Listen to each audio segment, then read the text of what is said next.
Bien, bonjour à tous, bienvenue dans cette première webconférence Prescend dont le sujet va être les ultrasons multi-éléments. On a encore quelques inscrits qui ne sont pas arrivés, mais je pense qu'ils vont arriver petit à petit. Donc, ce que je vous propose, c'est essayer de tenir le timing, donc de démarrer à l'heure. Avant de passer la parole aux intervenants, je voulais juste vous rappeler en un mot ce qu'était Prescend. J'avais prévu 3 slides. Donc, c'est un cluster privé, pour rappel, donc un réseau d'environ 70 centres de compétences de tout type. Nous menons principalement 2 actions qui sont complémentaires. La première, c'est nous faisons le lien entre les industriels qui ont des problèmes, finalement, et les compétences qui sont présentes dans ce réseau. La deuxième, c'est l'animation de ce réseau, ce qui permet finalement d'accéder à un ensemble de méthodes assez complet en matière de CND, mais également de Structural Health Monitoring, donc de SHM, pour apporter des solutions. Voilà, donc la démarche est relativement simple. Si vous avez un problème, vous le formalisez, vous le transmettez à Prescend, qui transmet à son tour à ses adhérents. Hein. Finalement, on va jouer un rôle de courroie de transmission et ainsi démultiplier les solutions et les réponses que vous pourriez avoir. Donc, ça peut être tout type d'essai, hein, comparatif, faisabilité, matériel, etc. Le deuxième point, c'est l'animation du réseau, donc avec bien évidemment le bulletin de veille que vous devez recevoir, je pense. Si ce n'est pas le cas, vous pouvez vous inscrire, vous avez les liens sur la présentation, les comptes Twitter, réseaux sociaux, etc. Et puis les journées techniques, soit en présentiel, soit en distanciel, comme celle d'aujourd'hui. Voilà. Comme promis, j'ai fait très court. Si vous avez des questions, n'hésitez pas à nous contacter.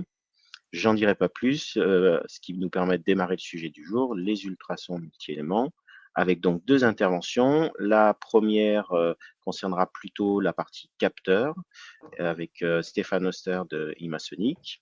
Et puis la deuxième intervention concerne plutôt la technique FMC TFM, avec Ewen Carcreff et Sylvain Deuch de The Face de Company.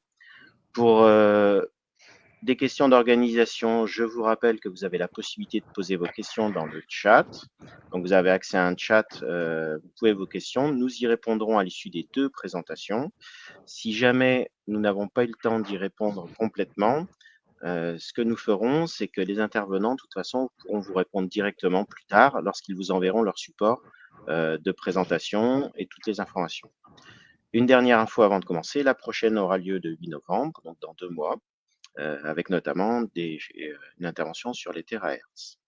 Voilà, donc tout de suite, je passe la parole à Stéphane, qui va pouvoir nous parler des capteurs multi-éléments. Merci Cyril. Alors, je vais partager.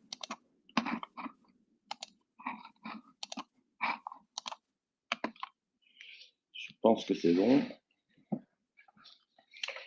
Donc, je vais commencer par me présenter. Donc, je m'appelle Stéphane Oster. Je travaille à Imasonic depuis une dizaine d'années.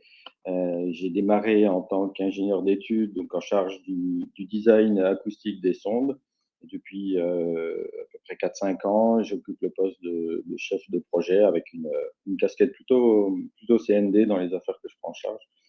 Et puis tout récemment, j'ai aussi rejoint l'équipe commerciale en tant qu'ingénieur d'affaires pour une partie de mon activité. Pour ce qui est de l'activité d'Imasonic, rapidement, donc on est spécialisé dans la conception et la fabrication de transducteurs à ultrasons, destinés soit à des applications médicales ou alors pour le secteur industriel et du contrôle non destructif qui va plutôt nous intéresser aujourd'hui. Alors, le cœur de métier d'Imasonic, ça a été essayer de répondre à une plus grande variété d'applications. Et pour faire ça, on va essayer de proposer une large gamme de transducteurs qui va aussi bien aller de transducteurs standards ou presque standards à des transducteurs complètement sur mesure, faits à la demande et puis dédiés à des applications bien spécifiques. Donc aujourd'hui, je vais vous parler de la fabrication d'un capteur multi-éléments et des éléments qui le composent, des outils de modélisation à notre disposition. Et puis je vais essayer de vous présenter une partie des options dont on dispose lorsqu'on conçoit un transducteur pour arriver à des capteurs à la demande et le plus adapté aux besoins de nos clients. Pour commencer, je vais donc rapidement revenir sur les différents composants d'un transducteur multi-éléments, vous donner quelques éléments sur leur fonction, comment on fait le choix de ces composants, leur impact sur les performances d'un transducteur. Et puis, je reviendrai brièvement sur la définition de ces performances, comment elles sont mesurées chez nous. On verra, on en aura besoin pour le reste de la présentation. Et ensuite, je vous présenterai également les outils de modélisation, comme j'ai dit, et de simulation qui sont à notre disposition, qu'on va faire intervenir pour la conception des sondes. Et puis, pour terminer, j'essaierai de vous donner une vue d'ensemble sur tout ce qu'on peut mettre en œuvre pour customiser le transducteur. Voilà. Donc, on va démarrer avec la structure d'une sonde multi-éléments. En fait, elle est commune à une grande partie des transducteurs qu'on va fabriquer. Et on va retrouver trois composants clés, à savoir le matériau piézo-composite, là où les lames d'adaptation, et un dernier composant qu'on va appeler le matériau backing. Et pourquoi je parle d'éléments clés? Car à eux trois, ils vont vraiment constituer le moteur acoustique de la sonde. Et c'est principalement sur ces matériaux qu'on va jouer pour tuner notre sonde, faire en sorte qu'on obtienne, à l'issue de la fabrication du capteur, le comportement acoustique attendu. Je vais les prendre dans l'ordre dans lequel ils sont fabriqués dans le processus de fabrication du transducteur. Donc, je vais commencer par le piézo-composite. Alors, en fait, c'est un matériau qui va nous permettre de convertir notre sollicitation électrique en vibration mécanique et donc de générer notre onde acoustique. Grossièrement, hein, pour fabriquer ce matériau, on utilise en fait de la céramique piezo qu'on va découper et enrober de résine de façon à obtenir un composite. Et ce piézo-composite, il va nous permettre d'obtenir un très bon rendement électroacoustique et une large bande passante. Et le fait d'utiliser du composite va aussi nous permettre typiquement de mettre en forme les parties actives et du coup de fabriquer des transducteurs avec des formes diverses et variées, des transducteurs sphériques, des transducteurs focalisés, des réseaux courts, toriques, enfin, tout un tas de formes. Et si je prends le cas particulier des capteurs multi-éléments, le composite va aussi nous permettre c'est important, de minimiser les effets de couplage entre les éléments, ce qui est particulièrement intéressant quand on va faire de la formation ou de la défection de faisceaux. Ensuite, si on suit le processus de fab, on va disposer de part et d'autre de ce piézo-composite 2 électrodes sur lesquels on va relier les différentes voies de notre transducteur, qui va nous permettre d'exciter le piézo et de recevoir les signaux. Et sur la face avant du piézo-composite, celle qui va être en contact avec le milieu dans lequel on cherche à propager nos ondes ultrasonores, on va ajouter une ou plusieurs couches qui vont jouer le rôle de lame d'adaptation avec le milieu. Et suivant l'utilisation, utilisation en immersion, sur des sondes sur semelle ou sur sabot ou en contact direct, ce matériau, il va être conçu différemment pour optimiser le transfert d'énergie vers le milieu en question.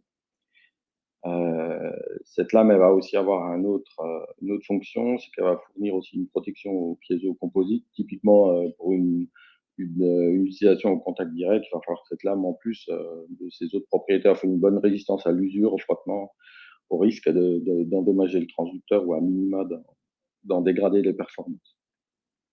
Une fois cette étape terminée, on va ajouter une autre couche à l'arrière cette fois-ci. Cette couche, ce matériau qu'on va appeler backing, cette fois-ci, lui, il va avoir le rôle d'amortisseur pour réduire la longueur de pulse des signaux et améliorer la résolution du capteur. Il va aussi avoir un rôle d'atténuation de ce qui va se propager à l'arrière de la sonde. Hein. Quand le transducteur va vibrer, il va émettre des ondes dans les deux directions, hein, donc vers l'avant dans le milieu de propagation, mais aussi à l'arrière dans le backing. Et ces ondes vont donc se propager, faire un aller-retour dans le backing, se réfléchir au fond du backing ou de la sonde, et à nouveau être captées par le piézo. Et donc, elles vont engendrer des échos qu'on va appeler échos de fond de backing. Et ces échos-là, ils peuvent être gênants parce qu'ils peuvent apparaître dans la fenêtre temporelle qui va nous intéresser, dans la zone d'intérêt de la pièce qu'on cherche à inspecter. Ça peut être gênant. Donc, en plus de sa fonction d'amortisseur et de support mécanique au piezo, il va aussi avoir ce rôle d'atténuateur et du coup d'atténuer les échos de son backing avec des niveaux typiquement de l'ordre de moins 60 dB pour nos designs standards. Alors, voilà aussi, c'est aussi pour ça que quand on a affaire à des sondes avec des encombrements réduits, des sondes miniatures, on peut être amené à prendre des engagements spécifiques sur ces échos de fond. Et voilà. Voilà pour le moteur acoustique. Ce qu'il faut vraiment garder en tête, c'est que quand on va choisir ces matériaux-là, suivant les choix de conception qu'on va faire, les contraintes d'utilisation des sondes, les contraintes environnementales dans lesquelles vont être utilisées la sonde, on va devoir faire des compromis en termes de sensibilité, de bande passante, de longueur de pulse, tous ces critères, et jouer du coup sur ces matériaux pour privilégier telle ou telle performance. Dans les autres composants de la sonde, on va retrouver évidemment le boîtier qui peut être, là aussi, on va pouvoir le réaliser sur mesure avec les contraintes d'encombrement données, les éventuels besoins de fixation, d'interface avec les porteurs de son, des scanners, etc. On va aussi protéger du coup le moteur acoustique et avoir une fonction d'étanchéité. On va retrouver le câble c'est vrai que j'aurais pu le mettre dans les composants clés puisqu'il va, il va lui aussi avoir un impact non négligeable sur les performances de la sonde. En fait, chaque câble va avoir une atténuation donnée qui va en plus augmenter avec la fréquence d'utilisation de la sonde. On va donc chercher à utiliser des câbles avec des atténuations le plus faibles possible, surtout pour les sondes de haute fréquence, comme j'ai dit. Mais là aussi, il va y avoir des compromis à faire parce que plus l'atténuation va être du câble, plus en général le diamètre du câble va augmenter. Donc, on peut se retrouver avec à nouveau des contraintes d'encombrement qui peuvent poser souci. Un autre paramètre à prendre en compte pour le câble, ça va être l'impédance électrique, puisqu'on va chercher à avoir le moins de désadaptation électrique entre le câble, la sonde et l'électronique de pilotage. Typiquement, on travaille dans des environnements 50 ohms, mais voilà, suivant les cas, on n'adapte pas électriquement toutes les sondes, mais c'est un élément important dans le design d'une sonde. Et puis suivant les applications aussi, on est des fois dans des milieux un peu agressifs et le câble va aussi avoir besoin d'offrir une bonne résistance mécanique pour pas risquer d'endommager les coax à l'intérieur et de potentiellement perdre des voies sur la sonde. Et enfin, rapidement, le dernier élément, lui, va directement dépendre de l'électronique avec laquelle on va piloter la sonde. Ça va être le connecteur. Et là, on couvre la grande majorité des connecteurs des différentes électroniques du marché. Et puis, si besoin spécifique, on peut aussi tout à fait prendre en compte et offrir des solutions sur mesure pour la connectique. Je vais passer rapidement sur les performances acoustiques. C'est typiquement ces critères-là et ces performances que vous allez retrouver sur les rapports de mesure de nos sondes, alors, sauf pour la directivité élémentaire, mais j'y reviendrai. Pour commencer, il faut savoir qu'on va mesurer les performances acoustiques de toutes les sondes qu'on fabrique. Et le principe est quasiment toujours le même, à savoir qu'on va mesurer la réponse échographique de la sonde sur un réflecteur. Alors, si c'est une sonde pour une utilisation en immersion, on va utiliser une cible, le plus souvent métallique. Et puis, pour des sondes adaptées à la rexolite, au plexiglas, par exemple, on utilisera une cale de ce matériau-là avec une épaisseur donnée, et puis la réflexion, cette fois-ci, correspondra alors au fond de la cale. Une fois qu'on a fait l'acquisition de cette réponse temporelle là, que vous voyez en haut à droite, on va mesurer l'amplitude du signal qui va correspondre à la sensibilité de la sonde. Et elle va dépendre de beaucoup de choses, de l'amplitude du signal d'excitation, du réflecteur, du matériau du réflecteur, du trajet acoustique, de si on a utilisé une rallonge de mesure ou pas. Et c'est pourquoi c'est typiquement sur les valeurs sensibilité, souvent on ne prend pas d'engagement sur ce critère-là. Ça dépend de beaucoup de ces paramètres, et on va plutôt prendre des engagements sur l'homogénéité en sensibilité entre les éléments d'une sonde, ou alors même entre des sondes du même type. De cette réponse temporelle, on va aussi mesurer typiquement la longueur de pulse, qu'on va prendre à moins 20 dB par rapport à l'amplitude max. Et pour la bande passante et la fréquence centrale, là, on va utiliser le spectre de cette réponse écho, et on va mesurer ces valeurs à moins 6 dB. Donc voilà pour les performances acoustiques classiques que vous retrouverez sur nos cahiers des charges et rapports des mesures de ces sondes.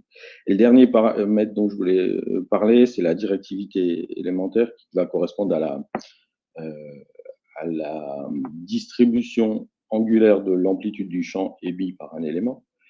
Alors évidemment, on ne fait pas cette mesure pour chaque élément de chaque sonde, mais c'est un paramètre qui peut avoir son importance, notamment lorsqu'on fait de la déflexion de faisceaux ou dans des applications type FMC, TFM, dont on va parler après. Par exemple, on va chercher dans ce type d'utilisation à envoyer et recevoir un maximum d'énergie dans toutes les directions. Et on va voir qu'on peut aussi jouer sur ce paramètre-là en adaptant un peu le design de la sonde. Concernant la conception des transducteurs multi-éléments, alors pour concevoir une sonde, on va avoir besoin de modéliser et de simuler ses performances avant la fabrication du capteur. Donc pour ça, on va utiliser un outil développé en interne. On a vu qu'un transducteur était composé de plusieurs couches et de connexions électriques aux matériaux piezo. C'est exactement ce qu'on va faire à l'aide de ce modèle.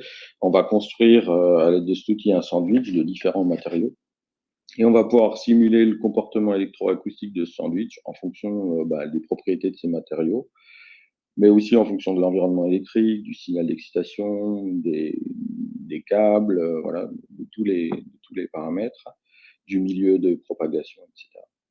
Et une fois tous ces paramètres définis, ça va nous permettre de simuler la réponse échographique, son spectre, comme vous voyez en bas à droite, et puis aussi les courbes d'impédance électrique. Alors elles sont importantes, puisque c'est aussi au travers de ces infos-là qu'on va pouvoir contrôler le comportement du transducteur à chaque étape de fabrication. Donc c'est important d'avoir accès à ces infos-là. Et puis, pour les autres outils à disposition, on a aussi des outils de simulation à éléments finis.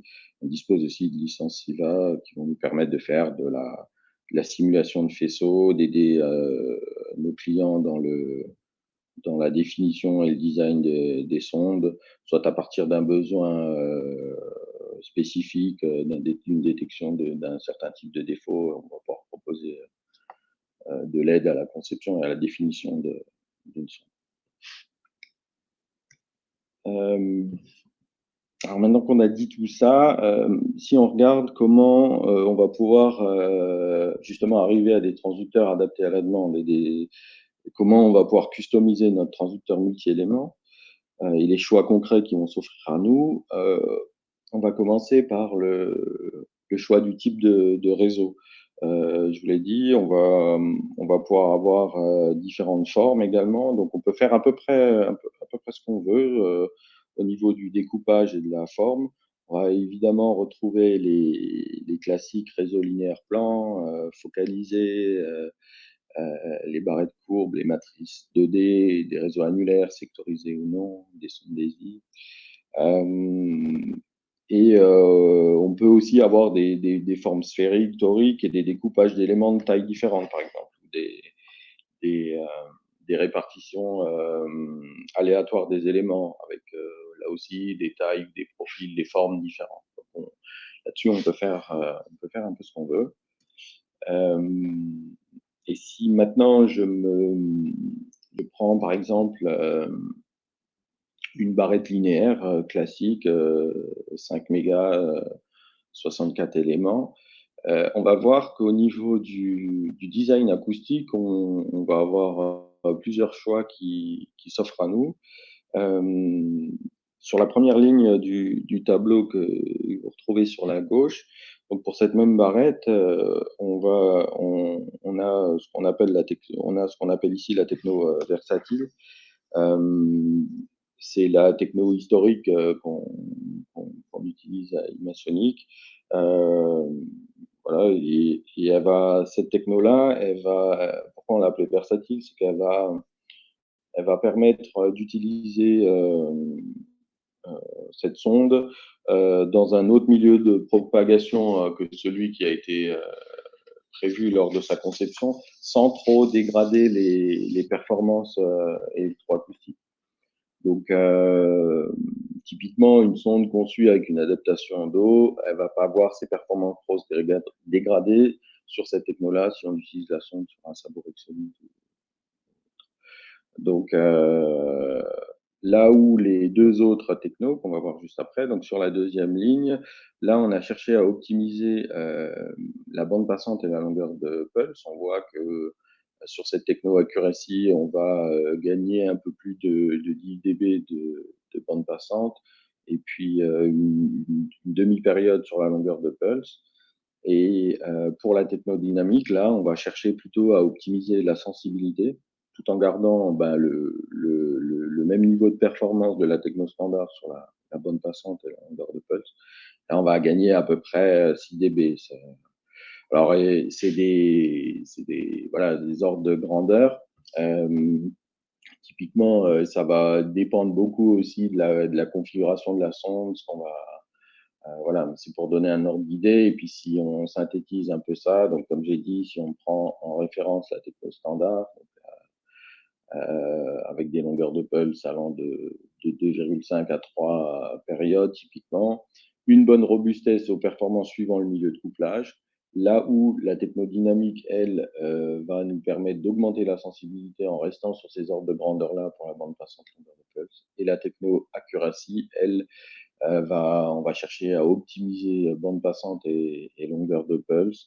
Mais c'est des technos, voilà, où comme on cherche à optimiser suivant le milieu donné, il va avoir moins de robustesse des performances si on utilise cette sonde-là sur d'autres milieux.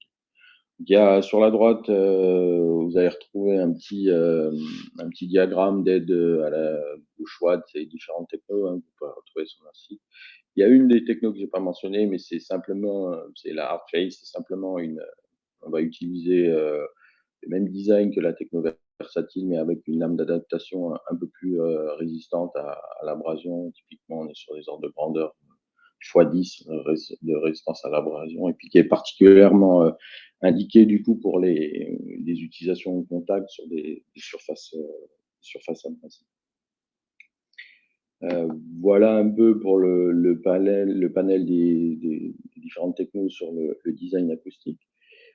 J'ai parlé plus haut de directivité élémentaire.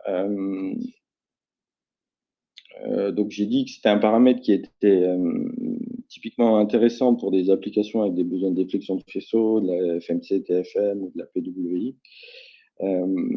Comme je l'ai dit plus haut, le diagramme de directivité élémentaire va nous donner la distribution angulaire du champ émis par chaque élément. On voit sur les courbes de gauche les courbes théoriques de ce diagramme de directivité, donc pour un piston parfait qui émettrait dans de l'eau. Et on voit qu'en réalité, quand on réalise la mesure et qu'on essaye de tracer ces courbes, en réalité, avec un design standard de sonde, on n'a pas tout à fait ces courbes-là, du fait du couplage entre les éléments et des vitesses dans les matériaux. Et on va observer un minimum local et puis une chute d'amplitude qui va aller assez vite en augmentant l'angle. Là où sur un design plus optimisé, donc c'est les courbes de droite, on va voir que en adaptant le design, on peut gagner typiquement quelques gagner en énergie sur des angles plus grands.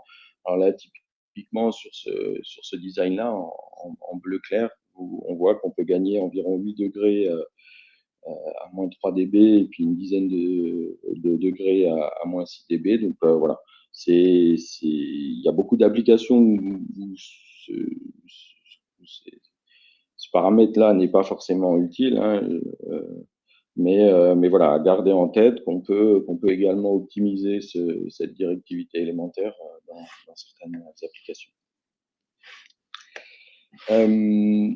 Sur cette slide, j'ai parlé de design, de différentes technos sur les designs acoustiques, et sur cette slide, juste pour illustrer que, en plus de ces designs-là, on peut également proposer des designs plus custom, plus spécifiques, où on va pouvoir en quelque sorte sculpter les signaux et les spectres suivant les besoins. Et puis, ben voilà, vous voyez quelques illustrations avec des spectres. On a cherché à privilégier certaines fréquences, ou alors pour la capture du bas, on a cherché à obtenir un spectre large bande. Enfin, voilà, juste pour garder en tête que les designs acoustiques qu'on a vus précédemment, en plus de ces designs-là, ben on peut faire des choses un peu plus exotiques. Voilà pour la partie plutôt acoustique, mais évidemment dans les demandes sur mesure,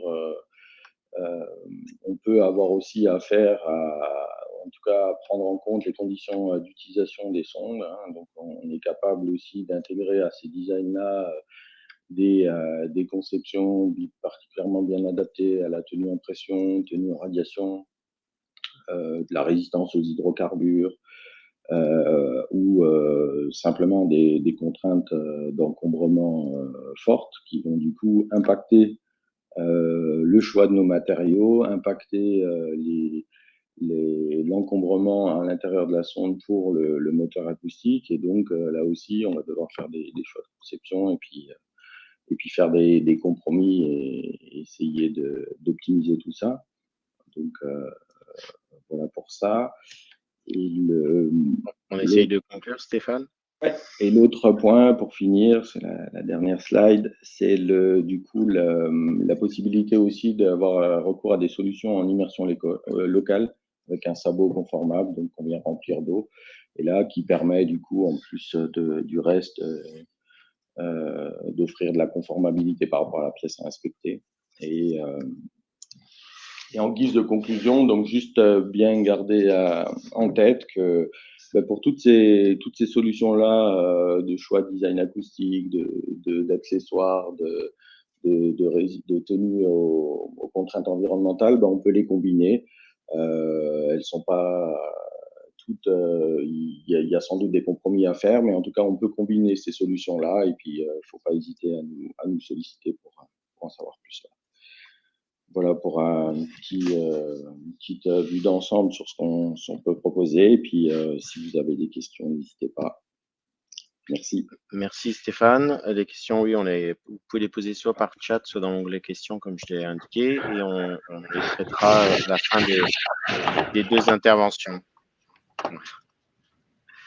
Je passe donc la parole à Ewen et Sylvain, donc The Face Discovery Company, pour nous parler du FMC TFM. Si vous pouvez activer votre partage d'écran. Ouais, merci Cyril, je vais partager mon écran.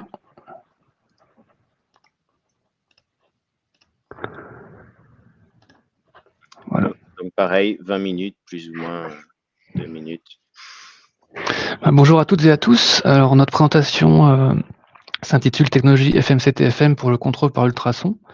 Nous serons deux à intervenir aujourd'hui. Alors je m'appelle Ewen Karkreff, je suis ingénieur R&D et je suis spécialiste en imagerie ultrasonore. Et mon collègue Sylvain Deutsch à côté de moi est ingénieur et UT niveau 3, et il est spécialiste en applications industrielles. Alors n'hésitez pas à nous contacter ultérieurement si besoin. Alors nous sommes de l'entreprise TEPAC, nous sommes fournisseurs de solutions pour le CND par ultrasons. Alors nous avons des bureaux un petit peu partout dans le monde, mais notre bureau principal est à Nantes. Donc voilà, nous pouvons réagir en français pour des applications en France également. Alors nous fournissons des cartes électroniques pour piloter des sondes ultrasonores, des sondes qui ont été présentées juste avant. Alors nous fournissons des cartes, des systèmes complets avec des boîtiers, des connecteurs de sondes, donc des solutions clés en main. Nous fournissons aussi des logiciels, donc des logiciels d'imagerie, des logiciels spécifiques par exemple pour la corrosion ou des applications spécifiques. Nous avons aussi une partie études et ingénierie où nous pouvons voilà, étudier des cas spécifiques pour des clients, des études de faisabilité par exemple. Et nous fournissons aussi des sondes via des partenaires. Alors n'hésitez pas à aller visiter notre site où vous retrouverez toute la gamme de solutions. Alors voici le plan de notre présentation. Dans un premier temps, nous allons vous présenter donc des méthodes d'imagerie, des méthodes classiques et plus avancées. Ensuite, mon collègue Sylvain vous présentera quelques applications industrielles et nous répondrons à la fin à vos questions. Alors je vais débuter avec les méthodes d'imagerie. Alors on se place dans un contexte d'imagerie par ultrasons où on va dire qu'on a un capteur, donc une sonde ultrasonore qui va émettre des ondes et les recevoir, donc sur une pièce industrielle et nous voulons donc avoir une image de la pièce et détecter des défauts et si possible les dimensionner. Donc toute cette technologie repose sur l'ultrason, bien sûr. Alors je vais vous présenter 2 méthodes. Donc la méthode, on va dire historique, qui utilise ce qu'on appelle une focalisation matérielle, hardware focusing en anglais. Et je vais vous parler des méthodes qui sont quand même assez connues maintenant, mais les méthodes donc Full Matrix Capture et Total Focusing Method, qui fonctionnent un petit peu différemment.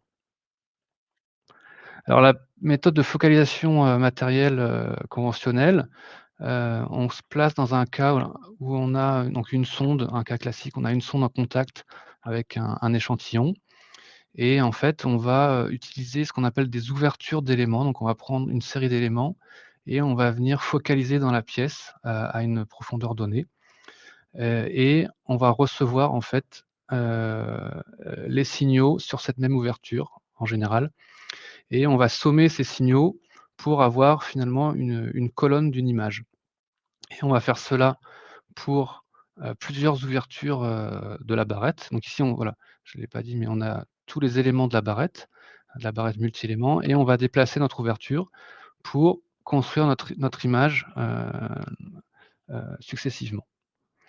Donc l'intérêt, c'est que, c'est un principe assez simple et on peut l'implémenter dans un système électronique.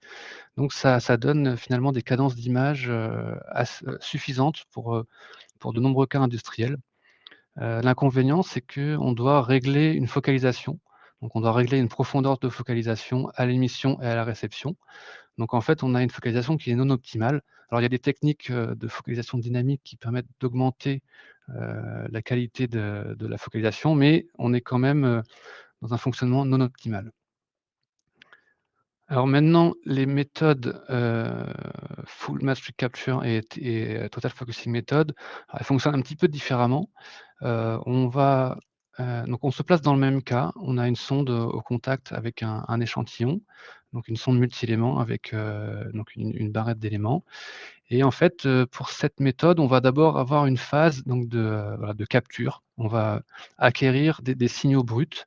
Donc on va tirer avec un élément et recevoir avec les autres et on va faire ça pour tous les éléments, émetteurs. Donc on émet, on reçoit pour tous les éléments de la barrette et on fait un scan électronique sur les éléments, qui émettent. Donc à la fin, on se retrouve finalement avec une matrice, qui peut être de taille importante si on a beaucoup d'éléments. Donc c'est la matrice, FMC, donc Full Matrix Capture, qui regroupe, toutes les données. Donc par exemple ici, donc on voit donc l'émission en rouge et la réception en bleu. On peut voir qu'on a finalement, on va dire 1 B-scan par émetteur. Donc ici pour l'émetteur 1, pour l'émetteur 16, 32 et cetera. Donc ici on a par exemple 64 émetteurs et on peut voir qu'on remarque les échos, donc typiques. Ici l'écho de fond, et les échos ici qui proviennent des trous, donc des génératrices. Alors en fait, on ne peut pas directement interpréter cette matrice. Donc on va en fait reconstruire l'image à partir de cette matrice FMC. Alors voilà, ce principe-là, c'est le principe TFM, donc Total Focusing Method. Donc ça, c'est vraiment la partie reconstruction. Alors comment ça fonctionne? En fait, on a nos éléments ici et donc on veut reconstruire finalement la valeur d'un pixel qui se trouve dans l'objet, donc à une position x, z. Et ce qu'on va faire, c'est qu'on va venir calculer le temps de trajet en fait entre l'élément émetteur et récepteur. C'est des mathématiques assez simples. On calcule un temps de trajet ici, voilà. Et ensuite, pour calculer la valeur du pixel, donc à la position x, z, on va venir sommer en fait tous nos signaux au bon temps de vol. Donc c'est-à-dire qu'on va faire une sommation cohérente de tous nos signaux pour reconstruire la valeur du pixel. Et voilà, on fait ça en fait pour tous les pixels de l'image et on obtient, voilà, on fait une formation de voie, un beamforming à partir des données FMC pour reconstruire tous les pixels de l'image. Donc l'avantage, c'est qu'on peut choisir la taille de l'image, puisqu'en fait les données et l'image sont complètement indépendants. Donc on a vraiment une flexibilité très, très importante. Et donc voilà, donc si je récapitule les avantages, on n'a pas de focalisation à régler puisqu'en fait on a une focalisation qui est optimale, donc c'est pour ça qu'on l'appelle Total Focusing Method. Donc ça donne des images de très grande qualité, donc on a un bruit qui est assez faible, on a une très bonne résolution. On a aussi une bonne lisibilité des images. Par exemple ici, on a superposé donc une fissure avec une image TFM. Donc on peut voir qu'on peut très bien lire en fait l'image sur la fissure. Donc c'est très, très, très intéressant pour des cas industriels. Un autre avantage, c'est que le calcul peut être parallélisable, parce qu'on a une image où on peut calculer tous les pixels en parallèle. Donc on peut faire du calcul rapide sur GPU. Donc on a maintenant des méthodes qui tournent assez rapidement sur GPU et avec des cadences intéressantes. Les inconvénients, c'est que voilà, le FMC a un temps d'acquisition relativement lent par rapport à de la focalisation classique. Et aussi un temps de calcul qui peut être assez important si on a des images de grande taille. Alors si on compare la focalisation matérielle à une image TFM, ça donne à peu près ça. Donc l'avantage de la focalisation matérielle, c'est que c'est rapide. Par contre, comme je disais, on a une focalisation non optimale. Donc ici, on a un petit peu grossi le trait. On peut améliorer la focalisation avec des techniques dites dynamiques, mais grosso modo, on peut focaliser qu'à seulement quelques profondeurs. Donc on aura forcément une perte de résolution à certaines profondeurs. Par contre, l'image TFM, donc, elle a une focalisation optimale. Donc on peut voir que les défauts sont bien résolus à peu près partout. Par contre, on a une vitesse d'imagerie qui est plus faible. Alors une alternative aux techniques FMC-TFM, c'est le Plane Wave Imaging. Donc Stéphane en a parlé rapidement. Donc le principe consiste à émettre des ondes planes dans l'objet. On peut émettre une onde plane, 3 ondes planes, 5 ondes planes, etc. L'avantage, c'est qu'on va améliorer la cadence d'image, on va être beaucoup plus rapide que le FMC. Et la technique de reconstruction est similaire au TFM. C'est une focalisation a posteriori, c'est-à-dire qu'on va calculer un temps de retard et ensuite on va venir sommer, donc on calcule le temps de retard et on somme tous les signaux au bon temps de vol. Donc on obtient sur le même exemple ce type d'image. Alors si on veut comparer le TFM et le PWI, le PWI en fait va avoir une qualité d'image donc qui est pas aussi bonne que le TFM, mais qui est correcte, même très correcte. Et par contre, le gros avantage, c'est qu'on a une vitesse d'imagerie qui est bien supérieure. Donc on peut adresser des problématiques industrielles plus compliquées. Donc voilà ce que je pouvais dire sur les méthodes. Je vais passer la parole à mon collègue Sylvain qui va vous présenter quelques cas d'application industrielle. Bonjour, donc c'est Sylvain Dutch. Donc là, pour compléter un peu la partie un peu théorique de mon collègue, il va y avoir 2 slides qui vont expliquer d'autres modes de reconstruction qui peuvent être utilisés dans l'industrie. Donc ce que vous pouvez voir ici, c'est que sur la partie à gauche, on peut lors de l'imagerie prendre en compte justement le rebond sur la paroi interne pour reconstituer l'image du défaut. Donc là, on voit justement, donc là, vous avez une soudure avec un défaut et en prenant en compte le rebond, on reconstruit la forme de l'image. Ce qui est intéressant justement par rapport aux fesses de raie qui est beaucoup moins, qui est très directif et qui accepte beaucoup moins des défauts d'orientation différentes, à part si vous orientez bien votre champ. Ici, même si vous êtes mal orienté vis-à-vis du défaut, vous arrivez, en fait, avec l'imagerie TFM, en fait, vous êtes toujours plus ou moins bien orienté et vous reconstruisez le défaut. Et donc dans ce test-là que vous voyez, donc on a détecté un défaut, on a utilisé donc la méthode standard, c'est ni plus ni moins que, du zone discrimination, qui est, la méthode classiquement utilisée pour détecter et dimensionner les défauts. Et on a utilisé le TFM à la fois. Ce qu'on constate, c'est que le TFM nous apporte une imagerie qui est beaucoup plus précise. Et au niveau du dimensionnement de défaut, on est relativement proche de ce qu'on a eu au niveau macrographie. Bon, il convient quand même de rester quand même prudent, mais ça apporte quand même de nombreuses améliorations.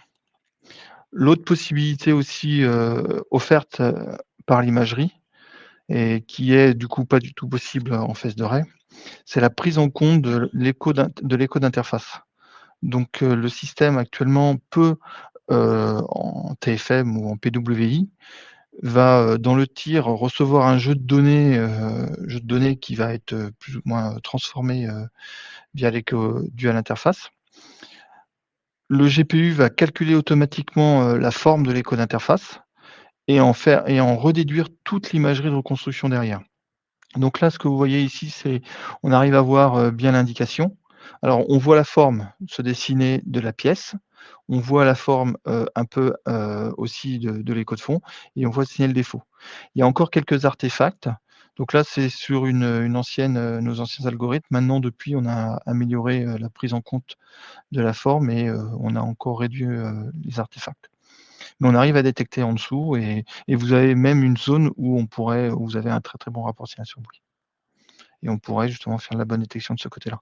Donc là, nous, on a des exemples sur lesquels on travaille avec des clients dessus, pour améliorer et remplacer, la radiographie X dessus. Voilà.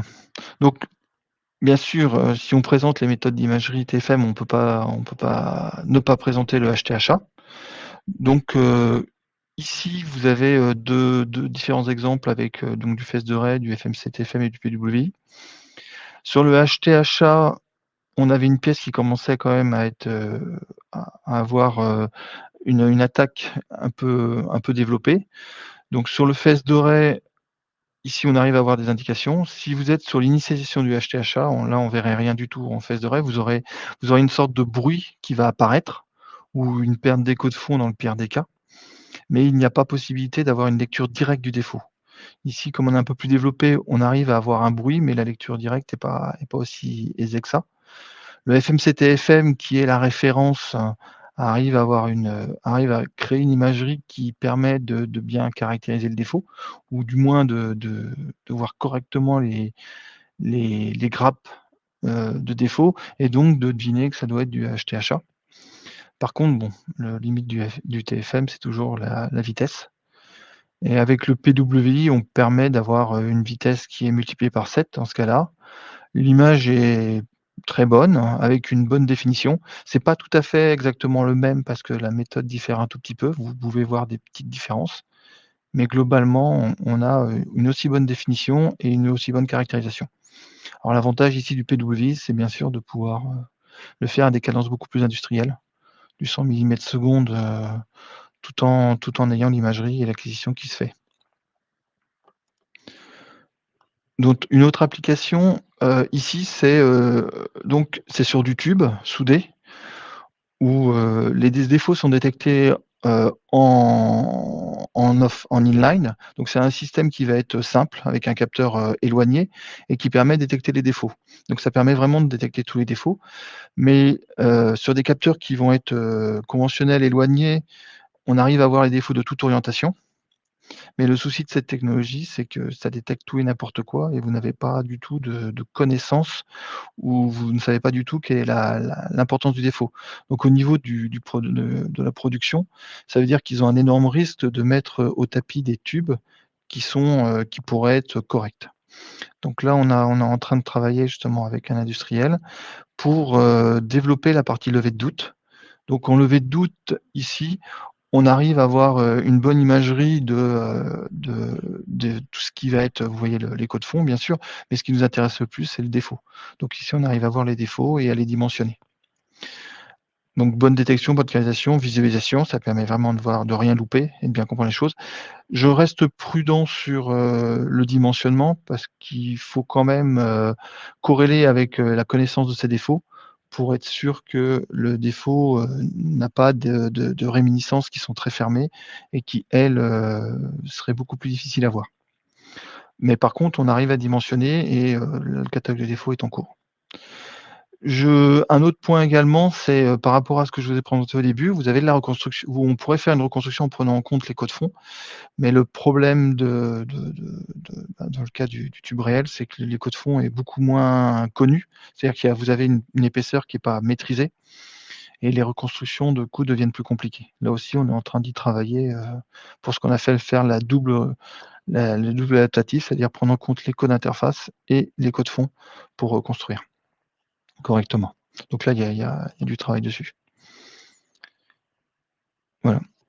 Une autre application également qui est en cours, également, c'est le contrôle, alors ça, c'est des brames d'aluminium, donc brames, c'est plutôt d'habitude pour l'acier, mais faut imaginer que c'est des énormes, des plaques qui font, quand même, 2 mètres de largeur.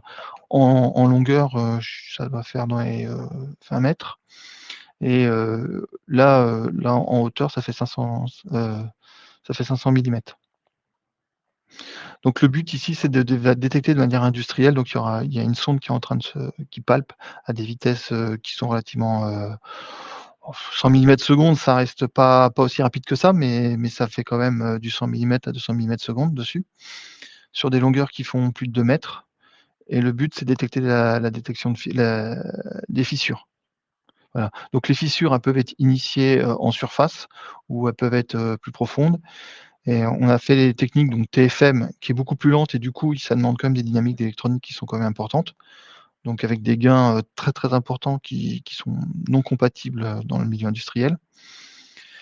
Et là, on voit qu'en TFM, on commence à avoir un effet où on est tellement loin qu'il y a une divergence et du coup, tout la réponse des défauts est mal reproduite, tandis qu'en PWI, on arrive à avoir une bonne reproduction des défauts. Alors, faut faire très attention, le seul défaut qui nous intéresse, c'est le premier. Nous, on avait des échantillons, donc les autres répétitions des défauts, en fait, c'est dû au fait qu'on avait une tranche découpée et qu'on a des rebonds de chaque côté. Donc dans la réalité, on n'aura que, la première réponse de chaque défaut et ça permet de voir. Comme on arrive avec l'imagerie à dimensionner au millimètre, c'est-à-dire vous avez une représentation quand même en millimètres de chaque côté, on est capable de détecter, de connaître les bords de plaque et du coup de pouvoir, dimensionner, la profondeur, la largeur, la longueur du défaut. Voilà, bon. Bon, bah, je vais faire vite puisque c'est terminé. 2 autres applications, mais c'est juste pour vous montrer. L'imagerie, avec les imageries qu'on arrive à faire actuellement, on arrive, quasiment ici c'est l'exemple sur un bloc de verre avec, où on a des petits défauts et une sonde 5 mégas qui est pas du tout en théorie adaptée. Vous allez arriver quasiment à reproduire la forme que vous voyez à l'œil à l'œil nu. Et l'autre point sur lequel on est en train de travailler, je vais aller vite aussi, c'est l'imagerie 3D. Donc avec des capteurs matriciels, on commence à travailler justement sur l'imagerie 3D, parce que jusqu'ici, on travaille beaucoup en 1D, en 2D, je veux dire, et en 2D, vous pouvez pas du tout, vous avez un certain nombre de défauts qui seront moins bien détectés. Et avec la matricielle, on commence justement à pouvoir imager donc des défauts qui sont, comme ils sont plutôt 3D que 2D, à mieux les définir et les voir. Voilà. Donc ça, pour moi, la présentation est terminée. Donc si vous avez des questions, n'hésitez pas.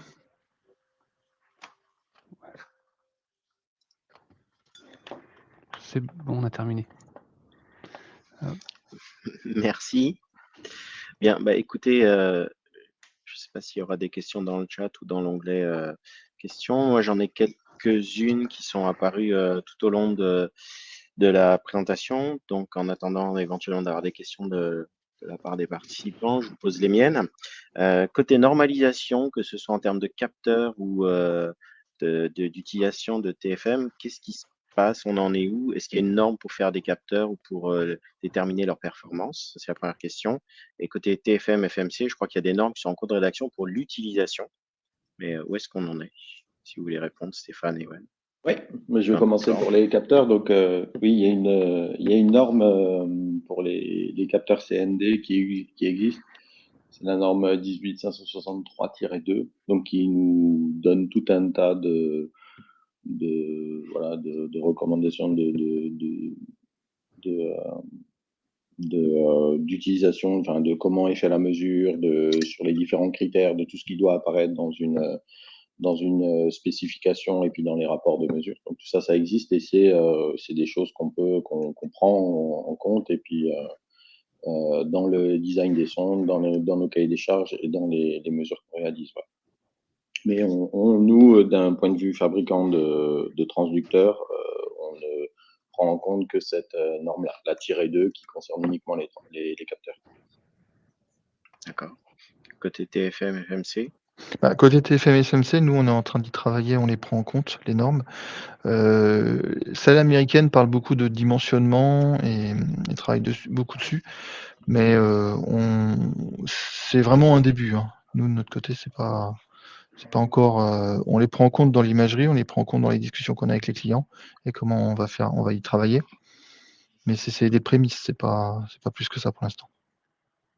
D'accord. Côté onglet questions, on a une question. Quel appareil utilisez-vous pour TFM et PWI pour TPAC? Alors, pour le TFM et PWI, on utilise notre appareil Explorer principalement. On a aussi plus puissant avec l'OMP 2, mais moi du côté application, souvent j'utilise l'Explorer pour la facilité de se déplacer sur site et de l'utiliser. Quoi, tous nos systèmes multi-éléments font du TFM. Okay. Ça devient un standard, le TFM et le FMC, ou est-ce qu'à l'avenir on fera tout ça, y compris pour de la recherche de corrosion entre guillemets basique, si j'ose dire, parce que finalement la qualité d'image apporte tellement plus de confort à l'utilisateur que même pour une utilisation un peu simple, ça vaut le coup? Alors effectivement, ça vaut vraiment le coup, ça apporte énormément. Par contre, moi j'ai passé du temps dans les industries, donc je vais vous dire, il y a toujours des applications où vaut mieux rester avec l'application classique. Ça apporte au niveau de la définition, au niveau de la compréhension, mais après il y a un certain nombre de défauts où vous n'avez pas besoin, de plus de définition que ça. Mais dans la finesse et dans la détection des petits défauts, c'est vraiment un plus. Et sans compter que là, on est proche de cadence industrielle. On a certaines applications où on tourne au kilohertz, voire à 2 kHz, ce qui est tout à fait compatible avec du inline.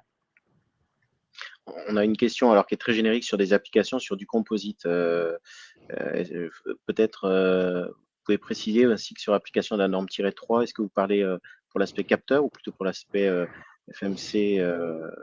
Voilà, donc je pose la question aux participants. Et sinon, on a une question sur est-ce qu'un appareil qui fait du FMC TFM saura aussi faire du PWI systématiquement, ou c'est Oui. vraiment des choses à part, c'est du logiciel, c'est une brique logicielle différente, c'est quoi? Enfin... Nous, oui, tout à fait. Notre appareil qui est Chez nous, oui. Ouais, chez nous, il n'y a pas de souci. D'accord. Question annexe, est-ce que toutes les méthodes de reconstruction type TFM sont les mêmes? C'est-à-dire si je prends des appareils en tant que si je me place côté utilisateur, j'ai deux appareils de marque et de fabricants différents. Est-ce qu'avec une approche TFM, j'aurai le même résultat? Ou est-ce que ça va se jouer sur les temps de reconstruction? Ou est-ce que l'algorithme qui est derrière fournit les mêmes résultats? C'est chaud. Bah, grosso modo, c'est la même chose. Après, il y aura des petites différences sur du filtrage, des facteurs d'amplitude, des petites choses en fait. Mais Oui. D'accord. Donc Ce vous qui n'aurez fait la pas la même performance chose. que ce sera pas la C'est même ça. chose. D'accord. Donc vous n'aurez pas la même chose. Le calcul mathématique est le même, mais derrière, vous avez toujours des extrapolations qui sont faites, du lissage. Il y a beaucoup de points qui sont pris en compte.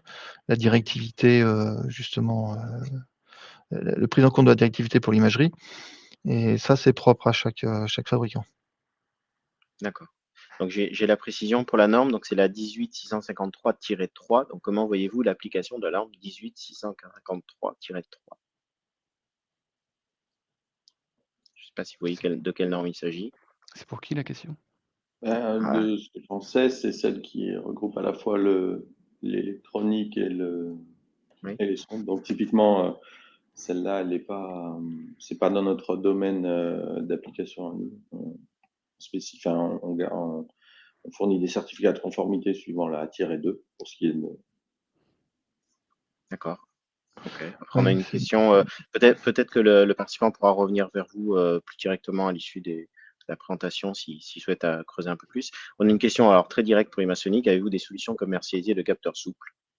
Non, alors si c'est la partie active souple, non, comme j'ai dit, on a des solutions de sabots conformables, mais à l'heure actuelle, pas de solution de capteur souple où ce serait réellement la face avant et la partie active qui viendrait se déformer.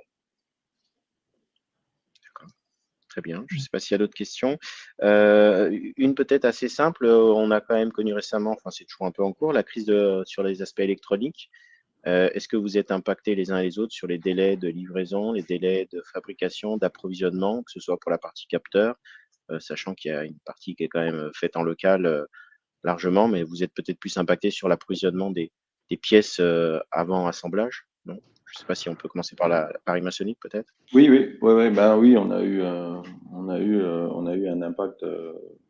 Ça va mieux les derniers temps, mais oui, notamment sur les approvisionnements, que ce soit des composants électroniques, mais aussi sur les câbles et puis tous les matériaux qui vont nous servir à réaliser les différents composants dont j'ai parlé. Il y a eu une période un peu compliquée. Là, on a aussi ajusté un peu nos modes de fonctionnement pour prendre ça en compte. Mais oui, il y a encore sur quelques Ah, un composants petit peu. où on peut rencontrer des difficultés. Ouais. D'accord. Et côté TPAC? À Pareil. côté, nous, on a été impactés. Alors, dès le début, ils ont senti un peu le problème, donc on a des stocks. On a fait des stocks en avance, qui nous permet justement de tenir d'un stock à l'autre, parce que c'est toujours la même chose. On est chaud au moment de la fin du stock, et on a déjà prévu 1 an à l'avance le renouvellement. Mais dès qu'on arrive sur des nouveaux développements qu'on fait, bah oui, ça retarde le nouveau développement. Ça, clairement. D'accord. Après, le fait peut-être d'avoir quand même pas mal de compétences en France fait que vous êtes capable de servir le marché français, enfin l'un comme l'autre, moins impacté que si c'était que de l'importation. Niveau électronique, Donc, vous avez du mal à ce ça que ce reste soit pas compliqué. importé parce que, Oui, rien que les FPGA, tout est une grosse partie fabriquée en Asie déjà. Donc, là, on subit vraiment, ce côté-là. Nous, on se plaint pas, hein. On arrive à livrer nos clients sans retard, donc il y a pas de souci de ce côté-là. Mais si on veut développer une nouvelle carte, qui est le cas puisqu'on travaille toujours dessus, il y a des composants, oui, comme c'est des nouveaux composants, on les a pas forcément en stock, quoi. Là, d'accord. c'est Après, encore deux plus tard. questions très directes. L'application TFM et PWI sur les soudures en acier sténitique, est-ce que c'est un problème ou pas? Est-ce qu'il y a des difficultés? Ah On, ben, vas-y, Ewan, mais on a déjà travaillé sur ces sujets. On a des techniques un peu plus avancées.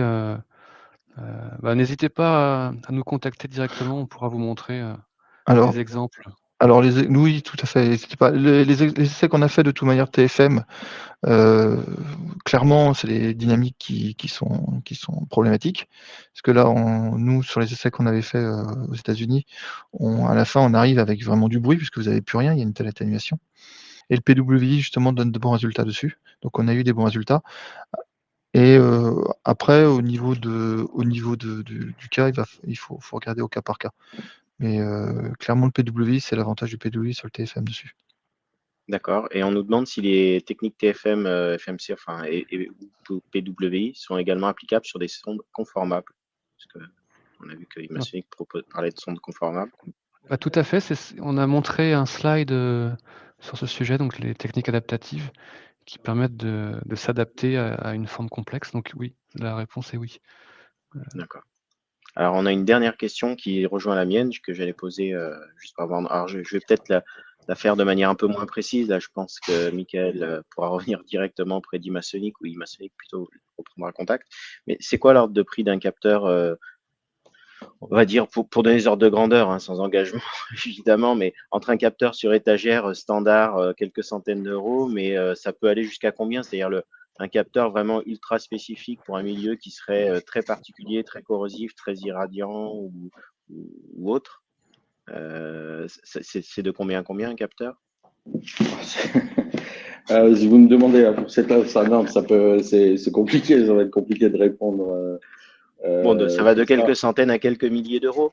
Ah oui. Ouais. Voilà. Ouais. Non, mais c'est très très dépendant de l'application et puis du nombre de voies, de la techno qu'on va embarquer dans le capteur, des contraintes sur lesquelles on va devoir travailler, de l'encombrement de la sonde, du temps de développement aussi, du coup, qu'on va consommer chez nous pour adapter à la demande. Donc, c'est dur de répondre comme ça, c'est assez variable quand même. D'accord. Mais oui, ça peut aller jusqu'à des ordres de grandeur. Oh, ok, je pense que le plus simple, ce sera de reprendre contact Oui, avec n'hésitez pas. Ouais. Michel, parce que là, sa question semble très précise. Bah, rien qu'une sonde 512, déjà, sans avoir des contraintes d'irradiation, c'est sûr que là, ça commence à changer, à être plus difficile, plus long à faire. N'hésitez pas à revenir vers nous. Ouais. Ok, très bien. Bah, écoutez, ce que je vous propose, s'il n'y a pas d'autres questions, c'est d'en rester là pour aujourd'hui. Je remercie nos intervenants, nos participants. Je rappelle aux participants que la conférence est accessible en replay, que s'ils ont des collègues qui souhaitent la voir, ils peuvent s'inscrire post-conférence pour y accéder également. Donc, ils n'hésitent pas à passer le message. Et puis, donc, les intervenants reviendront vers vous